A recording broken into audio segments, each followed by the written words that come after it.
Hi everyone, Peter here from Flow High Performance, and in this video we will cover which is best for muscle growth, keeping volume static or increasing throughout a mesocycle.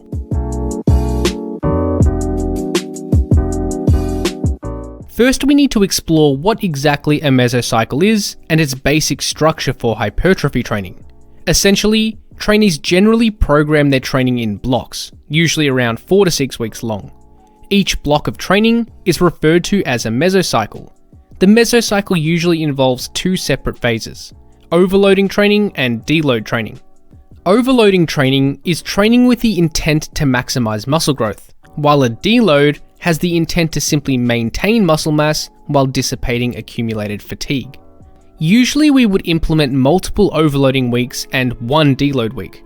The deload could be either at the beginning or at the end of the mesocycle, but each mesocycle follows the next, so it doesn't really matter where it is positioned. For example, we may implement a 5-week mesocycle, with the first week being a deload and the next 4 weeks being overloading weeks. In terms of training, the deload is basically when we reduce volume, usually to around 1/2 to 2/3 of our regular training volume. Now that we understand the basics of the mesocycle structure, we now need to define what exactly we mean when referring to a static versus an increasing volume approach to training. A static approach would involve each overloading week having the same number of sets throughout the mesocycle. For example, let's say this mesocycle involves 13 sets for each muscle group and the deload involves 8 sets. So as we can see here, each week has the same amount of volume except for the deload. On the other hand, an increasing volume approach is where the number of sets increases each week throughout the mesocycle. For example, let's say this mesocycle involves 8 sets as the deload and then increases by 2 sets each week in the overloading weeks from 10 up to 16 sets. Then every new mesocycle will start with a lower volume again and ramp up across multiple weeks. However, as we can see here, the total volume across the entire mesocycle in both cases are exactly the same.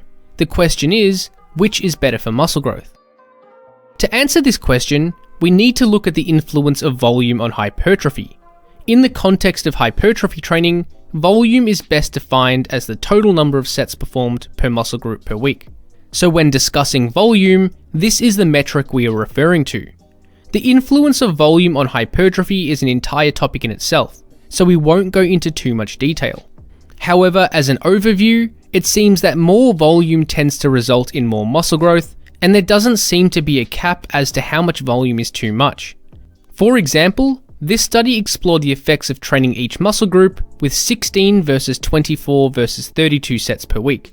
As we can see, it was found that as more volume was performed, more muscle growth was seen for all muscles measured.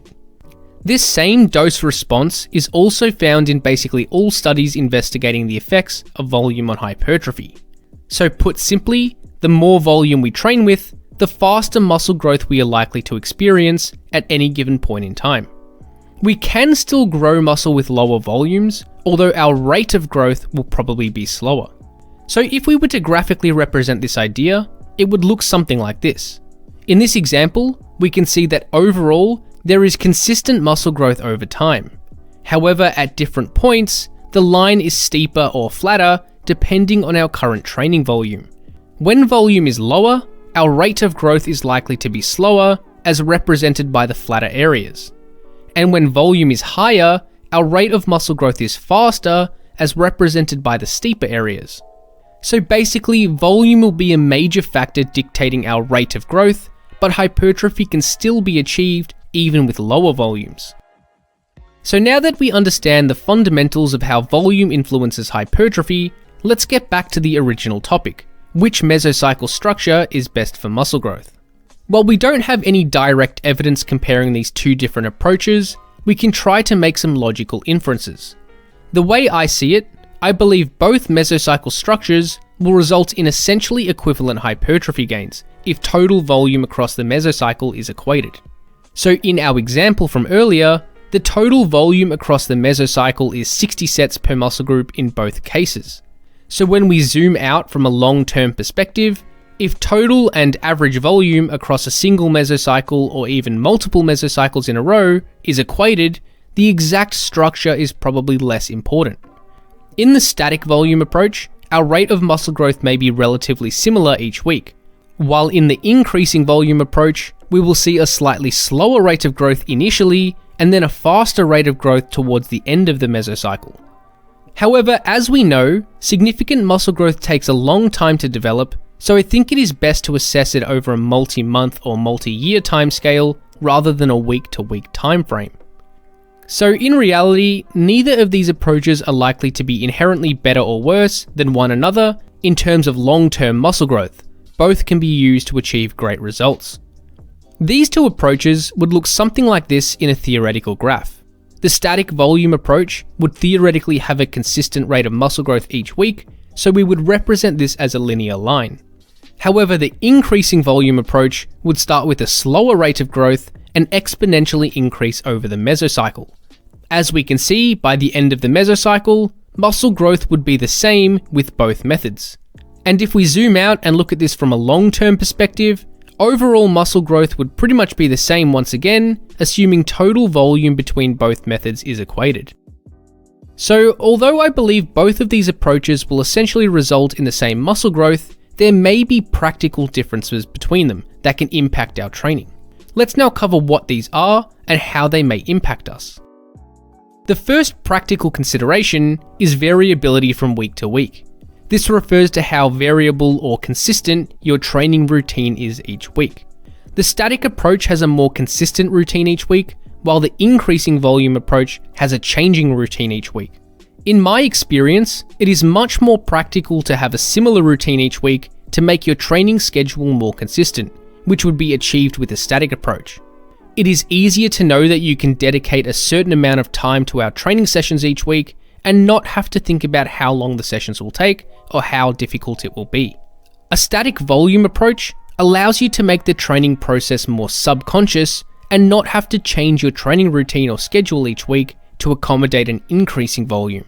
Furthermore, our life outside of the gym can be unpredictable at times, so increasing volume each week may poorly coincide with your family, school, or work schedule.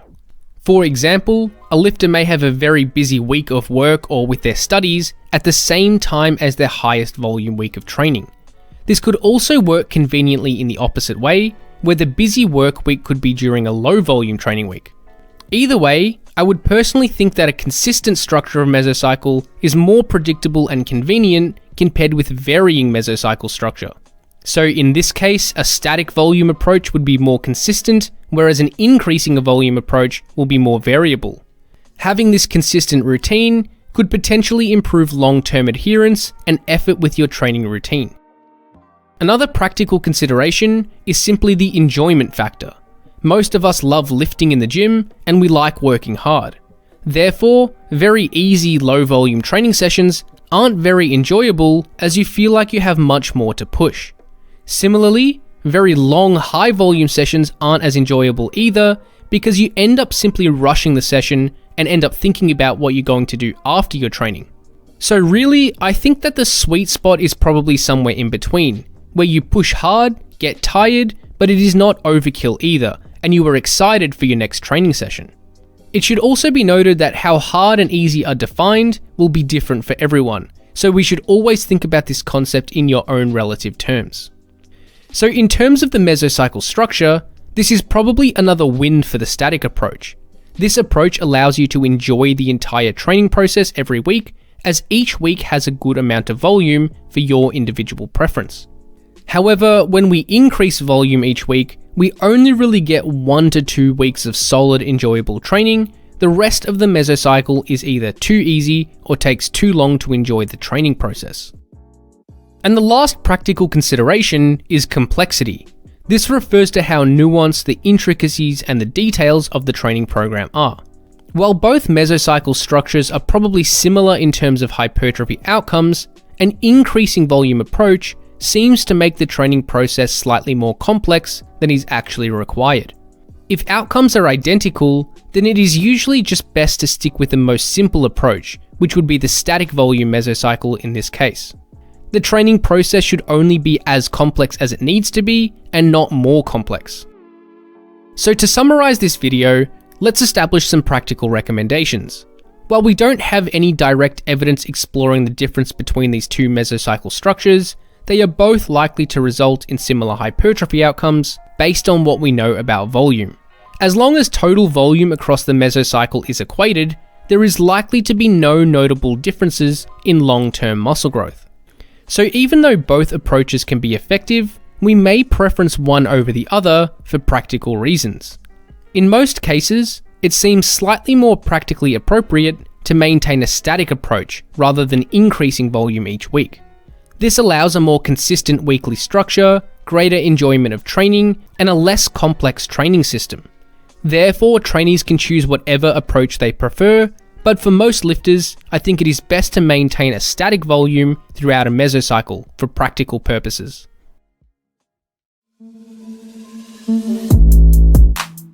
Thanks for watching, and hopefully you got something out of this video. Check out flowhighperformance.com for online coaching, training templates, ebooks, and more.